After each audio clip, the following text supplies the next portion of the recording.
رسوله الكريم أما بعد کل کے درس میں اعتکاف کی فضیلت کے متعلق چند فرامین نبوی صلی اللہ علیہ وسلم آپ کے گوش گزار کی تھی۔ بعض عبادات ایسی ہیں جن میں بندہ اپنے پروردگار سے محبت و عشق کا اظہار کرتا ہے، اور یہ عبادات اپنے اندر ایک عاشقانہ شان رکھتی ہے، جن میں سے ایک عبادت اعتکاف بھی ہے، جس میں بندہ اپنے سارے دنیاوی کام کاج چھوڑ کر اور مخلوق سے اپنے آپ کو کاٹ کر صرف اپنے مالک سے لڑ لگانے کے لیے مسجد میں ڈیرے ڈال لیتا ہے،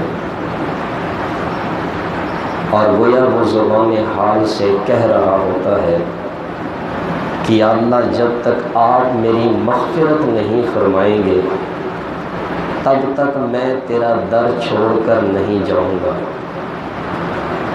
اور اس عبادت کی فضیلت کے لیے اتنی بات ہی کافی ہے کہ نبی کریم صلی اللہ علیہ وسلم نے ہمیشہ اس عبادت کی پابندی فرمائی اور اپنے ارشادات عالیہ میں اعتکاف کی فضیلت بیان فرمائی۔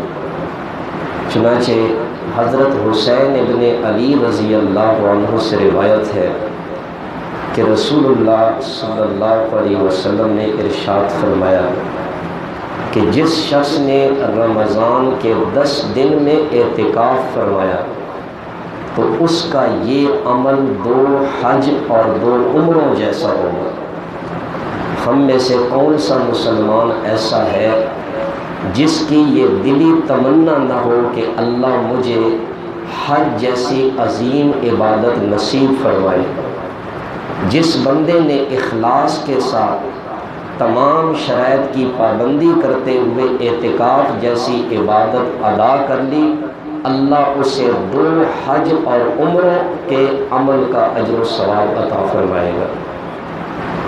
اور یہ عبادت اس کی سب سے بڑی حکمت یہ ہے کہ لیلۃ القدر جس کے پانے کی ہر مسلمان خواہش رکھتا ہے، لیلۃ القدر پانے کا سب سے بڑا یقینی ذریعہ وہ اعتکاف ہے، اس لیے کہ معتکف آدمی کا ایک ایک لمحہ اللہ کے ہاں عبادت شمار ہوتا ہے، اگرچہ معتکف آدمی سویا ہوا ہی کیوں نہ ہو، اللہ کے ہاں یہ عبادت میں شمار ہو رہا ہے۔ اور یہی وجہ ہے کہ نبی کریم صلی اللہ علیہ وسلم ہر سال اعتکاف فرماتے تھے لیلۃ القدر کی سعادت کو حاصل کرنے کے لیے۔ اب اعتکاف کہاں کریں؟ تو مرد کے لیے اعتکاف کی جگہ وہ مسجد ہے جہاں 5 وقت کی نماز باجماعت ادا ہوتی ہو، اور عورت کے لیے اعتکاف وہ گھر کے اس حصے میں جو اس نے نماز کے لیے جگہ باپردہ مخصوص کر رکھی ہے، اسی جگہ پہ عورت اعتکاف کرے گی۔ دوسری چیز کہ اعتکاف شروع کب ہوتا ہے؟ تو 20 رمضان کو غروب آفتاب سے اعتکاف شروع ہوتا ہے، اس لیے جو آدمی اعتکاف بیٹھنا چاہتا ہے اسے چاہیے کہ 20ویں روزے کو غروب آفتاب سے پہلے وہ مسجد میں پہنچ جائے۔ اور اعتکاف کا رکن اعظم حدود مسجد کا خیال رکھنا۔ معتکف کی سب سے بڑی ذمہ داری یہ ہے کہ وہ انتہائی ضروری امور کے علاوہ مسجد کے حدود سے باہر نہ نکلے۔ اگر ایک لمحے کے لیے بھی مسجد کے حدود سے بلا ضرورت باہر نکل گیا تو اعتکاف ٹوٹ جائے گا۔ اب مسجد کے حدود کیا ہے؟ مسجد کے حدود مسجد کا وہ حصہ ہے جو نماز پڑھنے کے لیے شرعاً وقف کیا گیا ہو۔ اب کون سی مسجد کا کون سا حصہ شرعی طور پر نماز کے لیے وقف کیا گیا ہے، یہ آپ مسجد کی انتظامیہ سے پوچھ سکتے ہیں، تاکہ اعتکاف کے اندر ان حدود کی پابندی ہو سکے، کسی کا اعتکاف ٹوٹنے نہ پائے۔ اب وہ ضروری چیزیں کون سی ہیں کہ جن کے لیے بندہ مسجد سے باہر نکل سکتا ہے، اس سے اعتکاف نہیں ٹوٹتا؟ ایک قضائے حاجت، قضائے حاجت کے لیے مسجد سے باہر نکل سکتے ہیں۔ فرض غسل ہے، اس کے لیے بھی مسجد سے باہر نکل سکتے ہیں۔ اگر کسی آدمی نے گرمی کی وجہ سے غسل کرنا ہے تو اعتکاف میں یہ غسل کرنا جائز نہیں ہے۔ اسی طرح وضو کے لیے نکلنا، گھر سے کوئی آدمی کھانا لانے کے لیے نہیں ہے تو معتکف آدمی کو اجازت ہے کہ وہ گھر تک جائے صرف کھانا لانے کے لیے اور پھر فوراً واپس لوٹ آئے۔ اسی طرح نماز جمعہ ہے، جس مسجد میں آدمی اعتکاف بیٹھا ہے وہاں 5 وقت کی نماز تو باجماعت ادا ہوتی ہے، لیکن جمعہ کی نماز نہیں ہوتی، تو پھر یہ معتکف آدمی جمعہ کی نماز کے لیے دوسری مسجد میں جا سکتا ہے۔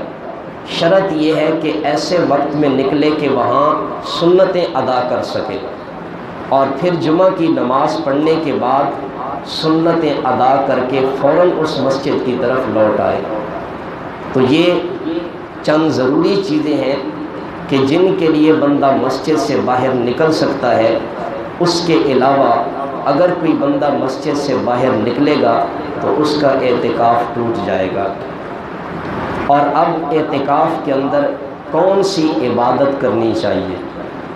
دیکھیں، اعتکاف ایک عظیم عمل ہے، اور اس کے لیے نبی کریم صلی اللہ علیہ وسلم نے کوئی عبادت متعین نہیں کی کہ آپ نے اعتکاف میں بیٹھ کر فلاں عبادت کرنی ہے۔ لیکن یہ بات ذہن میں رکھیں کہ بڑا ایک عظیم عمل ہے، عظیم عبادت ہے، اس لیے اعتکاف میں ان عبادات کی ادائیگی کی کوشش کریں کہ جن کی عام دنوں میں بندہ ادائیگی نہیں کر سکتا۔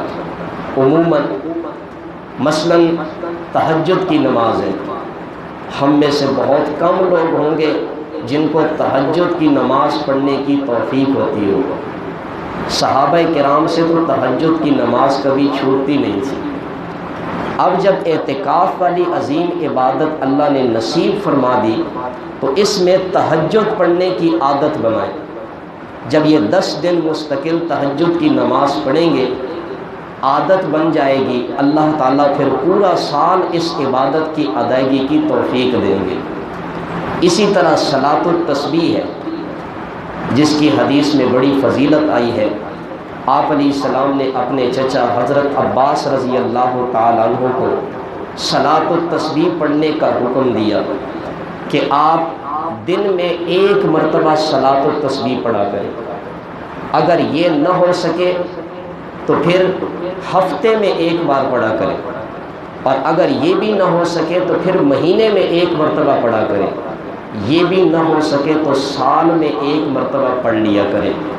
اور اللہ کریم نے سال کے بعد تو ہمیں الحمدللہ اعتکاف میں یہ موقع نصیب ہی کیا ہوتا ہے، اس لیے کم از کم اس موقع پر صلاۃ التسبیح کی عادت ڈالیں۔ صلاۃ التسبیح کی نماز کا طریقہ انشاءاللہ معتکفین حضرات کو میں اعتکاف کے دوران بتا دوں گا۔ اسی طرح اشراق کی نماز ہے، چاشت کی نماز ہے، ان نمازوں سے بھی عموماً ہماری کوتاہی ہوتی ہے، تو ان نمازوں کا بھی اہتمام کریں۔ اس کے علاوہ کثرت سے قرآن کریم کی تلاوت، کثرت سے نوافل، کثرت سے استغفار، کثرت سے لا الہ الا اللہ کا وظیفہ کرنا، تو ان عبادات کو اعتکاف میں اپنا معمول بنائیں۔ اگرچہ کوئی عبادت مخصوص نہیں ہے، لیکن یہ کچھ عبادات میں نے بتائی ہیں جن کی بڑی احادیث میں فضیلت آئی ہے، اور یہ بڑی اہمیت کی حامل عبادات ہیں۔ تو یہ میں نے انتہائی اختصار کے ساتھ اعتکاف کے متعلق چند ضروری باتیں بتائی ہیں۔ اللہ تعالیٰ سے دعا ہے کہ جو کچھ ہم نے سنا اس پر عمل کرنے کی توفیق عطا فرمائے۔